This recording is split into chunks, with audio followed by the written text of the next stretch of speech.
అక్కడ పెట్టిన ఒక నోటీస్ బోర్డులో చూస్తే మీకే అర్థమవుతుంది రాష్ట్ర ప్రజలందరికీ. స్వాతంత్రం వచ్చిన తర్వాత 1952లో ఈ కాన్స్టిట్యున్సీ తయారైంది. 1952లో 52 నుంచి ఇప్పటి వరకు 2024 వరకు 17 ఎలక్షన్లు జరిగినాయి. 17 ఎలక్షన్లు జరిగినాయి. ఆ 17 ఎలక్షన్లలో కూడా ఎవరెవరు గెలిచినారు, ఎన్ని ఓట్లతో పోలైనాయి, అన్ని విషయాలు మీకు అక్కడ రాసినాం. మొట్టమొదటి ఈ నియోజకవర్గంలో 1952లో 68,152 ఓట్లుంటే 45,535 ఓట్లు పోలైనాయి. కందుల బాలనారాయణ రెడ్డి గారు గెలిచినారు. కందుల బాలనారాయణ రెడ్డి గారు గెలిచినారు. కందుల బాలనారాయణ రెడ్డి గారు గెలిచినారు. 1955లో 64,168 ఓట్లు మొత్తం ఉంటే 42,648 ఓట్లు పోలైనాయి. మళ్ళీ కందుల బాలనారాయణ రెడ్డి గారు గెలిచినారు. 1957లో 44,453 ఓట్లు పోలైతే చంద్రబాబు రెడ్డి గారు గెలిచినారు. 1962లో 77,194 ఓట్లు ఉన్నాయి. 63,612 ఓట్లు పోలైనాయి. పాణ్యం వీరమరెడ్డి గారు గెలిచినారు. 1967 72,924 ఓట్లు ఉంటే 56,121 పోలైనాయి. ఆర్ రామసుబ్బారెడ్డి గారు గెలిచినారు. 1972 93,289 ఓట్లుంటే 64,485 ఓట్లు పోలైతే కొప్పరపు సుబ్బారావు గారు గెలిచినారు. కొప్పరపు సుబ్బారావు గారు. 1983 1,34,068 ఓట్లుంటే 1,01,733 ఓట్లు పోలైనాయి. ఎంవి రమణారెడ్డి గారు గెలిచినారు. 1985 1,44,000 ఓట్లుంటే 929 1,44,929 ఓట్లుంటే 96,424 ఓట్లు పోలైతే నంద్యాల వరదరాజిరెడ్డి గారు గెలిచినారు. అదేవిధంగా 1994 1,84,612 1,18,327 ఓట్లు పోలైనాయి. మళ్ళీ ఆయనే గెలిచినాడు. ఇట్లా వరుసగా చూస్తే గన 2009లో 2,04,000 ఓట్లున్నాయి. 1,57,239 ఓట్లయినాయి. లింగారెడ్డి గెలిచినాడు. 2014లో వైఎస్ఆర్ కాంగ్రెస్ పార్టీ వచ్చిన తర్వాత 2,32,181 ఓటు, 1,82,602 పోలైనాయి. నేను గెలిచిన ఇక్కడ. 2019లో 2,36,808 ఓట్లు, 1,80,770. అంటే 2014కు 2019కి వచ్చేదలికి 2,000 ఓట్లు తగ్గినాయి. పోలింగ్ శాతం 2,000 ఓట్లు తగ్గినాయి. మళ్ళీ నేనే గెలిచినా. 2024కు వచ్చేదలికి 2,46,000 ఓట్లయినాయి. పైన 2,36,000 ఉంటే 10,000 ఓట్లు పెరిగినాయి. 2,46,000 పోలైనది మాత్రం 2,01,284. వరదరాజిరెడ్డి గారు గెలిచినారు. 81.5% పోలైంది. ఇక్కడ మీరు బాగా గమనించాల్సినది ఏంటంటే రాష్ట్ర ప్రజలు కూడా ఏ ఎన్నికల్లో అయినా కూడా 5 సంవత్సరాలకు ఒకసారి జరిగే ఏ ఎన్నికల్లో కూడా ఒక 2,000, 3,000, 4,000 ఓట్లు పెరగనన్నా పెరుగుతాయి, లేదంటే 2,000, 3,000 తగ్గనన్నా తగ్గుతాయి. ఎక్కడైనా జరిగేది అదే. ఒకవేళ ఎప్పుడో ఒక 10-15 ఏళ్ల తర్వాత ఓట్లు గణనీయంగా ఒక 20,000 ఓట్లు పెరిగినాయనుకో, ఒక 2 ఏళ్ళు, 3 ఏళ్ళు, 5 ఏళ్ళు, 10 ఏళ్ళు పెరగవు. ఒకేసారి 18 సంవత్సరాలు నిండిన వాళ్ళు పెరిగి ఒక 25,000 ఓట్లు అట్లా పెరిగితే కదా అప్పుడు ఒక 18,000, 17,000 ఓట్లు పెరిగేదానికి ఆస్కారం ఉంది. ఓట్లు పెరగకుండా ఒక 5,000, 6,000, 7,000 ఓట్లు మాత్రమే పెరిగినప్పుడు 2,000, 3,000 పెరగడమో తగ్గడమో జరుగుతుంది రాష్ట్ర ప్రజలారా. కానీ మా ప్రొద్దుటూరు నియోజకవర్గంలో మాత్రం నేను పోటీ చేసిన 3 సార్లలో 2,32,000 ఒకసారి ఓట్లు ఉన్నాయి, 2,36,000 ఒకసారి ఉన్నాయి, 2,46,000 ఒకసారి ఉన్నాయి. మొదటిసారి నేను గెలిచినప్పుడు 1,82,000 పోలైనాయి. రెండోసారి నేను గెలిచినప్పుడు 1,80,000, 2,000 తగ్గినాయి. మూడోసారి నేను ఓడిపోయినప్పుడు 21,000 పెరిగినాయి.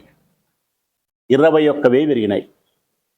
అనూహ్యంగా ఒక ఎలక్షన్కు 21,000 ఓట్లు పెరగడం అనేది అసంభవం.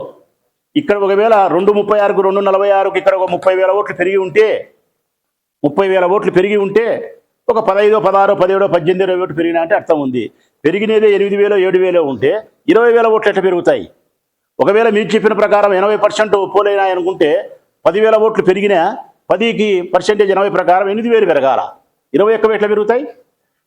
21,000 ఎప్పుడే కానీ పెరిగిన దాఖలాలు లేవు. అంటే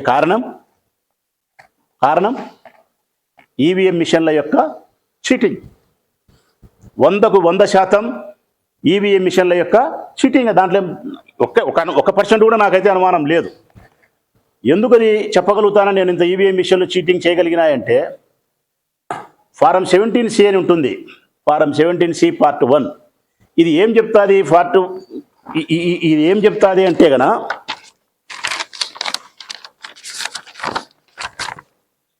ఎలక్షన్ రోజు 17C పార్ట్ 1 ఎలక్షన్ రోజు మాక్ పోలింగ్ ఏమైతే మనం చేసి ఓట్లు వేసి ఉంటామో పోలింగ్ అయిన ఓట్లను, పోలింగ్ కాని ఓట్లను అన్ని ఫిల్ చేసి ఫారం ఇస్తారు. అదే 17C పార్ట్ 2 ఏం చెప్తుందంటే గన ఎలక్షన్ రిజల్ట్ రోజు ఏ పార్టీకి ఎన్ని ఓట్లు వచ్చాయి అనే డీటెయిల్స్ను ఫిల్ చేస్తారు. ఇది important. Form 20 most important. Election counting రోజు బూతుల వారీగా ఏ పార్టీకి ఎన్ని ఓట్లు వచ్చినాయి, ఏ పార్టీకి ఎన్ని ఓట్లు పోల్ అయినాయనే విషయాన్ని ఫిల్ చేసి ఎలక్షన్ కౌంటింగ్ తర్వాత అటు ఇటు ఒక వారం లోపల అది అప్లోడ్ చేయాలి. అంటే ఫారం 20 ప్రకారం పోలింగ్ జరిగిన తర్వాత, కౌంటింగ్ జరిగిన తర్వాత, కౌంటింగ్లో నాకెన్ని వచ్చినాయి, వాళ్ళకెన్నికి వచ్చినాయి, బూతు వైజు అన్నీ అప్లోడ్ చేసి ఎవరైనా చూడొచ్చు. ఇది ఒక వారం లోపల పెట్టాలా. అది ప్రతిసారి దేశంలో అట్నే జరుగుతూ ఉన్నాయి. అది ఈ రాష్ట్రంలో మాత్రం 109 రోజుల వరకు పెట్టలే. ఏ పార్టీకి ఏ బూతులో ఎవరికి ఎన్ని ఓట్లు వచ్చినాయన్న విషయాన్ని వారం లోపల అప్లోడ్ చేయాల్సి ఉంటే 109 రోజుల వరకు ఈ రాష్ట్రంలోని ఎన్నికలకు సంబంధించిన విషయాన్ని అప్లోడ్ చేయలేదంటే రహస్యంగా ఉంచగలిగినారు. దేనికి రహస్యంగా ఉంచగలిగినారు? ఎవరిని గెలిపించేదానికి వీళ్ళు రహస్యంగా ఉంచగలిగినారు. కంపేర్ చేయవలసినది కూడా, ఎప్పుడైనా మనం కంపేర్ చేయాల్సినది కూడా ఈ 17C పార్ట్ 2లో ఉండేదాన్ని ఫారం 20లో ఉండేదాన్ని కంపేర్ చేయాలి. అంటే ఏం చెప్తాది కంపేర్ చేయాల్సిందంటే గన బూతుల వారుగా ఒకవేళ ఏదైనా తేడా ఉంటే మనం వెరిఫికేషన్కి వెళ్ళొచ్చు. వెరిఫికేషన్కి మనం వెళ్ళాలంటే గన ఫారం 20లో ఎన్ని వచ్చినాయనేది మనం చూసుకోవాలంటే అప్లోడ్ చేయాలి. వాళ్ళు అప్లోడ్ 109 రోజులు చేయకుండా రిజల్ట్ ప్రకటించి మన కోర్టు పోయే అవకాశం కూడా లేకుండా, ప్రశ్నించే అవకాశం కూడా లేకుండా 109 రోజుల తర్వాత పెట్టి మళ్ళీ ఆ తర్వాత మనం ప్రశ్నిస్తామని తెలుస్తానే డిలీట్ చేయడం, డేటాను కంప్లీట్గా డిలీట్ చేయడం. అంటే ప్రజలకు వచ్చినటువంటి అనుమానాన్ని నివృత్తి చేయాల్సిన ఎన్నికల కమిషను అనుమానాన్ని నివృత్తి చేయకుండా ఆ అనుమానాలు బలపడే విధంగా మరింత విధ్వంసకరమైనటువంటి చర్యలకు పాల్పడినప్పుడు ఈ రాష్ట్ర దేశ ప్రజలకు అనుమానం బలపడుతుందా, బలపడదా? ఒక అభ్యర్థిగా, వైఎస్ఆర్ కాంగ్రెస్ పార్టీ అభ్యర్థిగా పోటీ చేసిన నేను మనస్ఫూర్తిగా నమ్ముతా ఉన్నా. ఈనాడు మొట్టమొదటైతే నేను పట్టించుకోలే, కానీ పూర్తిగా నమ్ముతానా ఇప్పుడు ఈవీఎం మిషన్లు చీటింగ్ చేసినాయి. వైఎస్ఆర్ కాంగ్రెస్ పార్టీ ఓడిపోవడానికి కారణం ప్రజా వ్యతిరేకత కాదు, ప్రజా విశ్వాసాన్ని మెండుగా కలిగిన జగన్మోహన్ రెడ్డి పార్టీ మేము పెద్ద ఓట్లతో గెలవాల్సిన వాళ్ళం. ఈవీఎం మిషన్ల చీటింగ్ వలన మేము ఓడిపోయినాం. ఇది సత్యం. ఇంకా ఘోరం ఏంటంటే 10 రోజులలో ఈవీఎం డేటాను డిలీట్ చేసినారు. 10 రోజుల్లో మినిమం 45 రోజులు ఉంచాల.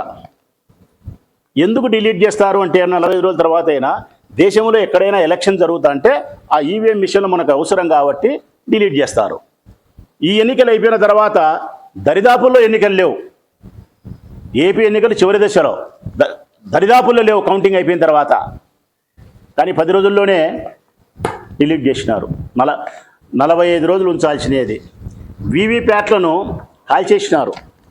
మినిమం 45 రోజులు ఉంచాల వీవీప్యాట్లను. 45 రోజుల్లోనే కాల్చిపారేసినారు. సాయంకాలం 6 గంటల తర్వాత పోలింగ్ శాతం ఎంతైందని చెప్పింది ఎన్నికల కమిషన్ అంటే 68% అయింది చెప్పింది. 68%. తెల్లవారిన తర్వాత 81% పోలింగ్ అయింది చెప్పింది.